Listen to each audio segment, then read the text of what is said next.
The Council of Valara gathered in emergency session, their crystalline forms flickering with anxious light. Outside their atmospheric dome, 3 warships from the Corinthian Dominion maintained orbital positions, weapons primed and ready to reduce their small mining colony to cosmic dust. Ambassador Telris's voice resonated through the chamber. They demand our surrender within the solar cycle. Our defenses cannot hold against even one of those vessels, let alone 3. The colonists had known this day might come. Their mineral-rich world had attracted attention, but they'd hoped their neutrality and peaceful reputation would shield them from the Dominion's expansion. They'd been wrong, Elder Mixa dimmed thoughtfully. What of the human? A ripple of light passed through the assembly. The human? Dr. Sarah Chen, the xenobiologist who had crashed on their world 8 months ago. Her research vessel had suffered catastrophic drive failure, and she'd barely escaped in a pod before it exploded. The Valara had found her unconscious, hypothermic and dying. They could have left her. Their medical technology wasn't designed for carbon-based life. But the Valara were healers by nature, and they had tried.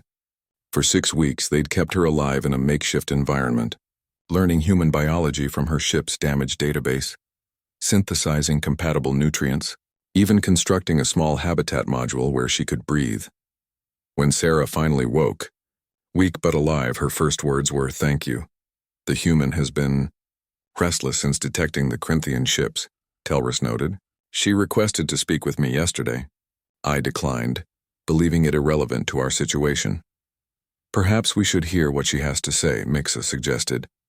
Sarah Chen stood before the council, still thinner than she should be, but her eyes blazed with determination. Through the translation matrix, her words came clear. "I know what you're thinking," she said. "One human can't help against warships. And you're right, I'm a scientist, not a soldier.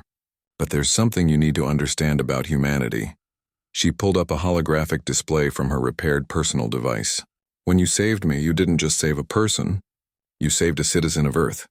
And Earth has a very particular policy about its citizens." The display showed a document, dense with legal text and bearing official seals. The Reciprocal Protection Act of 2347.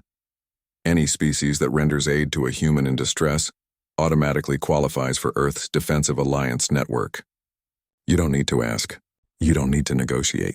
By sheltering me, feeding me, keeping me alive when you had no obligation to do so, you triggered this act. Telris's light flickered with confusion. "We don't understand. This seems improbable. Why would your species commit such resources for—" "Because we remember," Sarah interrupted quietly. "Humanity clawed its way up from nothing. We nearly destroyed ourselves a dozen times. We know what it's like to be small, vulnerable, and at the mercy of forces beyond our control. When someone shows kindness to one of us, we don't forget. We can't forget. It's written into our foundational laws." She tapped her device. "I've already sent the distress beacon with full documentation of your aid. The response time from the nearest Earth Defense Fleet is approximately 46 hours. The council chamber erupted in confused light patterns. 46 hours? But the Corinthians will attack in less than 20. Sarah's smile was grim. "Which is why I'm activating the emergency provision." She pressed another control, and suddenly, a massive holographic seal appeared in the chamber. Earth's emblem. Rotating slowly, her voice took on a formal tone. "By authority vested in me as a citizen of the United Earth Government, and in recognition of life-saving aid rendered by the Valara colony of designation Sigma-7, I hereby declare this world under temporary Earth Protectorate status pending fleet arrival." "But that's just words," someone objected. "The Corinthians won't—" The communication system chimed. A new signal broadcast on all frequencies. Telris opened it and a human face appeared, stern, military, male. "This is Admiral Marcus Okonkwo of the UEG Defensive Perimeter Station Jericho. We have received Dr. Chen's beacon. To any hostile forces in the Valara system, you are hereby notified that this world is under Earth's protection. Any aggressive action will be met with immediate and overwhelming response.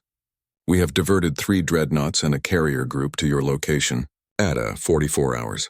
If you're still there when we arrive, you won't be leaving." Another pause. "To the Corinthian Dominion vessels currently in orbit, Admiral Chen sends her regards." "That's Dr. Chen to you. She's my daughter. I suggest you reconsider your target selection." The Corinthian response came within minutes. Their 3 warships initiated emergency burn and departed the system at maximum velocity. In the silence that followed, Mixa approached Sarah. "Your father, he diverted an entire battle group?" Sarah shook her head. "The battle group was already diverted the moment they got my initial distress call 8 months ago. They've been holding position just outside the system ever since, waiting to see if I needed them. Dad pulled some strings to get assigned to the response fleet." She smiled softly. "Humans are protective of their own, but we're also protective of anyone who protects us. We simply did what was right," Telris said quietly. "Exactly," Sarah replied. "And now so do we. The fleet will arrive in 2 days. They'll help you build proper defenses, integrate you into the trade networks, provide medical technology, including databases on carbon-based life forms, in case any other clumsy humans crash here." She grinned. "Welcome to the community, friends. You fed one starving scientist. In return, you've gained the backing of 4 billion humans who will never forget that kindness." Elder Mix's light pulsed warm and bright. "Perhaps," she said slowly, "we made a wiser investment than we knew." Outside, the stars gleamed peaceful and clear, and 44 hours away an Earth fleet burned through space, ready to honor a debt of soup, shelter, and compassion, because that's what humans did.